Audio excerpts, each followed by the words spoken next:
How to install home cabinet sinks.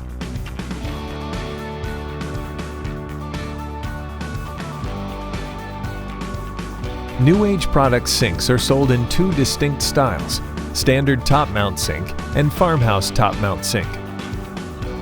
Make sure to collect all required components and tools necessary prior to your installation. Begin by unpacking your sink and place on a covered flat surface.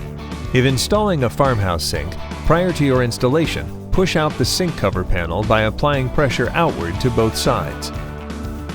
Step 1. Check to confirm your sink cabinet has been installed and leveled. If your sink cabinet is not level, it may result in improper drainage. Step 2. Once your cabinet is level, using a caulking gun, apply a bead of 100% silicone along the top frame of the cabinet. Step 3. Place the sink on the top frame of the sink cabinet. Align the sink with the back side and edge of the sink cabinet.